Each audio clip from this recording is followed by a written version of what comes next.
Finally दोस्तों ये है BMW की न्यूली लॉन्च G310RR, जिसको BMW ने आज ही न्यू लॉन्च किया है स्पोर्ट्स वाइट कलर और ब्लैक स्टॉप मेटालिक कलर के साथ। इसकी साइड में आपको BMW का लोगो दिया गया है और G310RR का रेस का ग्राफिक्स मिल जाता है रेड कलर और ब्लू कलर के साथ। नीचे में BMW का स्टिकर मिलता है और वही यहाँ पर आपको अपाचे RR310 की यहाँ पर आपको बॉडी प्रोफाइल मिलती है।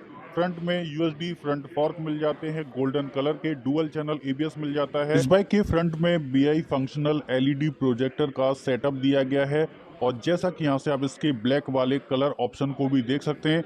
वैसे मैं पर्सनली बताऊं तो मुझे इसका जो व्हाइट वाला कलर है वो काफ़ी ज़्यादा एग्रेसिव लगा और यहाँ पर आपको TFT शार्प डिस्प्ले मिल जाती है काफ़ी अच्छे ज़्यादा फीचर्स के साथ और इसमें आपको स्लीपर क्लच मिल जाती है 160 किलोमीटर प्रति घंटे की। इसमें आपको मिलती है टॉप स्पीड।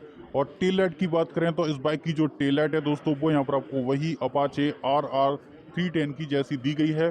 साइड बॉडी दूसरी साइड की प्रोफाइल की बात करें तो यहाँ भी आपको काफ़ी अच्छे से ग्राफिक्स मिल जाते हैं, जैसा कि आप इसके वाइट वाले कलर ऑप्शन को देख सकते हैं। इसमें आपको मेन स्टैंड नहीं मिलता है और इसकी जो डिटेल रिव्यू वीडियो है मैं आपको बहुत ही जल्दी बना के इसकी सारी इन्फॉर्मेशन शेयर कर दूंगा।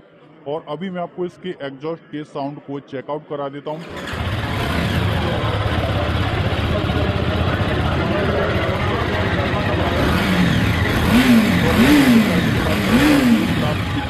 इसकी एक्स शोरूम कीमत स्टार्ट होती है दोस्तों। वीडियो अच्छा लगा तो लाइक करें, कमेंट करें, शेयर करें।